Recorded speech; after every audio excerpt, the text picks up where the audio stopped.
Oke. Assalamualaikum. Waalaikumsalam. Waalaikumsalam warahmatullahi wabarakatuh. Ini kenapa ya ada tulisan karena masalah teknis pengguna berikut akan dikeluarkan dari kok dari rapat saat rekaman dimulai. Kenapa ya? Trina Marlina. Trina mana ada? Trina kenapa? Ada nggak? Tri nanya keluar, Bu. Ya. Ini masuk lagi, Bu. Udah masuk lagi, mungkin ini ya, sinyal kali ya. Iya, Bu, terkendala sama sinyal, Bu. Oke deh, nggak masalah ya. Oke, kita mulai ya. Bismillahirrahmanirrahim. Assalamualaikum warahmatullahi wabarakatuh. Waalaikumsalam.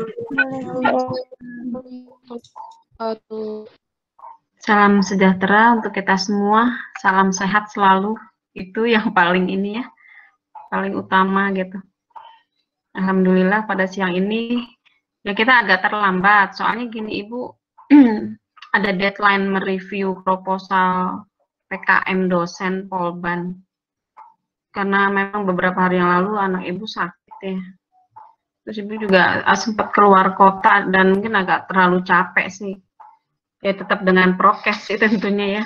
Kadang-kadang pergi keluar kota agak ini juga, tapi keperluannya penting gitu. Jadi agak tertunda kemarin gitu mereview. Jadi makanya tadi menyelesaikan tugas dulu gitu. Udah ditunggu oleh PPM. Karena udah mulai bulan April ya. Makanya tadi Ibu mulai 1:30 aja gitu. Kita kan punya waktunya cukup banyak ya. Makanya kemarin ada juga yang nanyain, kenapa Bu kita jadi 7 jam? Kalau di kelas ini kayaknya udah dijelaskan waktu itu ya. Ya kan? Ya artinya memang itu tugas 7 jam tuh ya tugas belajar mahasiswa gitu. Ya beda dengan tugas dosen sih, tatap mukanya ya sebenarnya sih 2 jam, maksimumnya 3 jam lah. Tapi kalau dilepas tanpa, artinya gini, tanpa pengawasan dosen Anda hanya mengumpulkan tugas, terus itu tuh menurut pengalaman Ibu yang semester lalu, ini apalagi dengan sistem daring gini nggak efektif gitu. Makanya Ibu akan coba selalu dengan presentasi tugas gitu, mahasiswa yang aktif gitu, langsung. Jadi mahasiswa yang menjelaskan, dikasih pedom ininya, kita jelaskan materi gitu. Ya sebenarnya untuk mahasiswa untuk diskusi sih nggak terlepas dari tatap muka ini gitu. Anda bisa manfaatkan misalnya, Bu saya nggak paham, ada juga sih memang yang nanya lewat WA, lewat apa gitu, macam-macam lewat alat komunikasi yang bisa kita gunakan gitu. Jadi intinya apa ya, output pembelajaran kita tuh tercapai gitu, ya kan? Apalagi untuk yang perhitungan ini untuk untuk hidrologi itu lebih banyak menghitung ya dengan Excel gitu ya. Walaupun memang di luar sana sudah banyak program ya, tapi kita paling tidak harus tahu dulu prosesnya gitu loh. Karena nanti kalau pada saat kita menggunakan aplikasi software gitu, Anda tinggal input aja, nggak ngerti proses ngitungnya gimana gitu. Ntar begitu hasil outputnya agak aneh, Anda nggak tahu gitu bagaimana. Tapi kalau kita tahu ya filosofinya, tahu dasar rumus yang digunakan apa gitu kan, jadi nanti pada saat Anda menggunakan software akan lebih mudah gitu. Kalau Ibu sih yakin mahasiswa tuh memang udah dunianya gitu, yang udah dunia milenial gitu, memang banyak software. Nanti Anda ngitung hidrologi, ada hydrological modeling system HMS ya.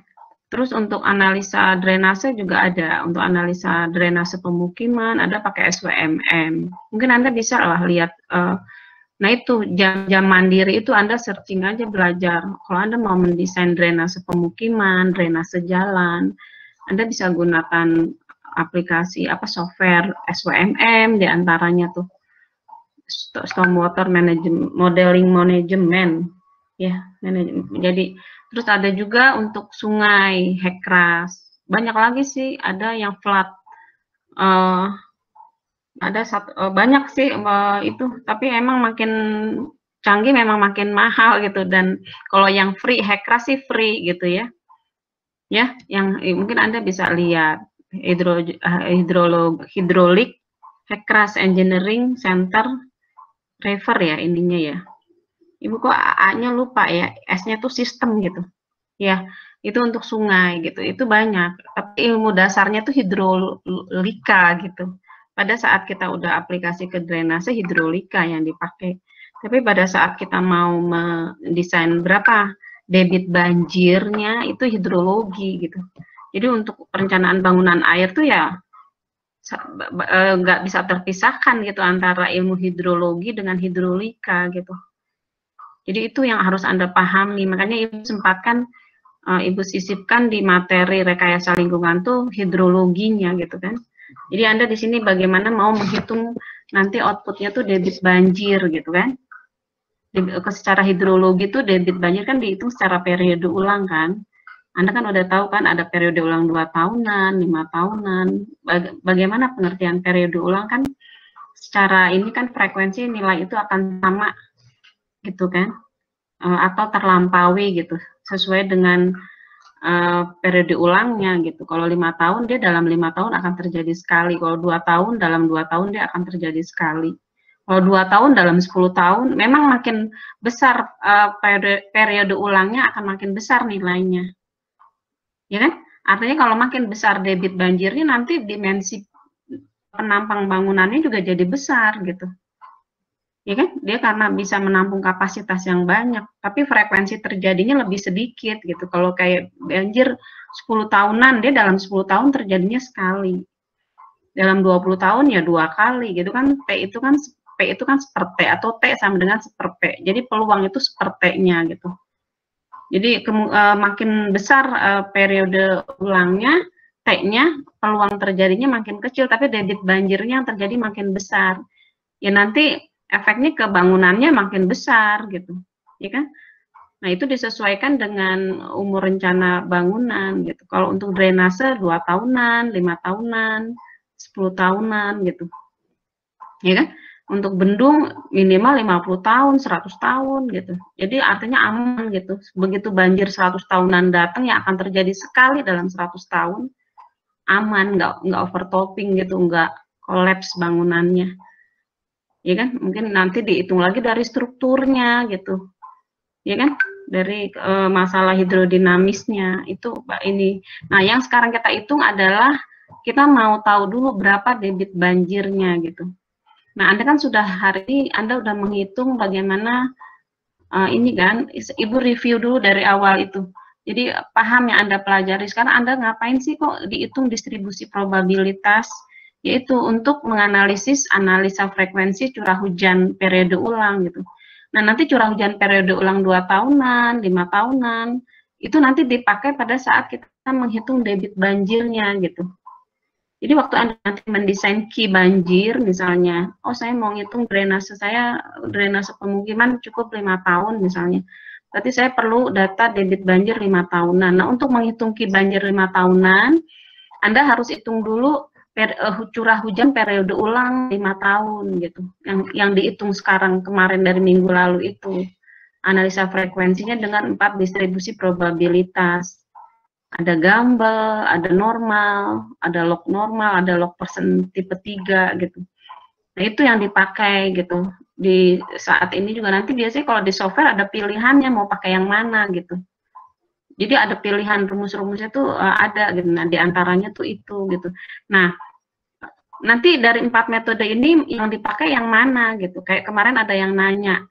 Ya itu persyaratan masing-masing metode ada persyaratannya gitu karena memang kita menganalisis hidrologi data hujan itu kan data ya jadi pendekatannya dengan ilmu statistik gitu ya kan jadi banyak jadi harus diuji parameter statistiknya ya kan kemarin kan Anda udah hitung ya jadi dari 4 metode itu mana yang memenuhi uji parameter statistiknya gitu jadi kalau sebenarnya sih kalau di ujian mungkin karena keterbatasan waktu, nggak harus semuanya dikerjain ya. Anda uji aja parameter statistiknya dulu data hujan yang dapat dari BMKG gitu kan. Dari data stasiun curah hujan itu gimana gitu, uji parameter yang memenuhi itu metode mana. Langsung aja diuji parameternya. Gitu. diuji. Nah, sekarang masing-masing parameter itu kan punya ini kan, punya persyaratan kan, ya kan? Kalau yang normal berarti dia kan enggak, ya normal namanya juga simetris, berarti dia koefisien kemencengannya harus 0 gitu.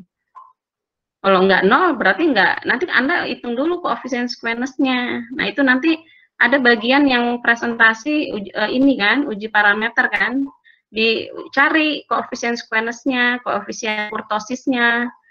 Koefisien kurtosis itu keruncingan kurvanya gitu, dibandingkan dengan normal. Kalau dia positif artinya dia lebih tinggi dari normal. Kalau dia negatif berarti dia rendah, datanya di bawah normal gitu. Nah, itu ada ketentuannya gitu, ya. Nah, Anda hitung nanti, makanya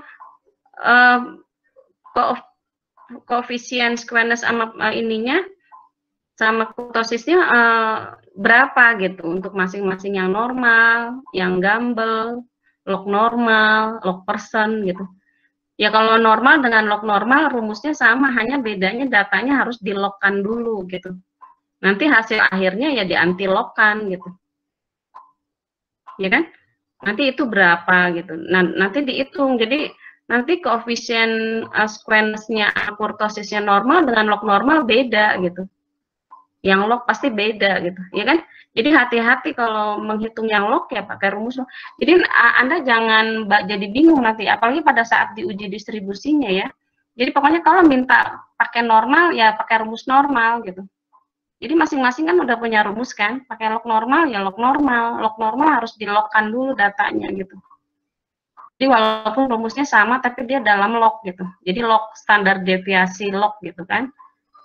Ya, itu yang harus Anda pahami. Nanti dicari yang mana yang memenuhi koefisien squeness-nya udah dihitung, kurtosisnya udah dihitung, variansi udah dihitung, karena untuk log normal rumus squeness-nya adalah ini kan, kita harus ngitung koefisien variansinya kan. Ini ada kucing, sebentar. Ya, kucing masuk ya, padahal pintu ditutup. Nah, gitu ya. Ya, jadi kita harus uji parameternya dulu, nanti yang bagian presentasi itu loh, masuk mana nih, jadi 4 metode ini mana yang memenuhi gitu. Nah, kalau 4 misalnya apa, normal nggak memenuhi, log normal enggak misalnya gitu, terus gamble enggak, nasi log persen tipe 3 itu istilahnya kalau ibu tuh penyelamat, kalau dia angkanya enggak sesuai dengan yang di atas. Jadi kalau enggak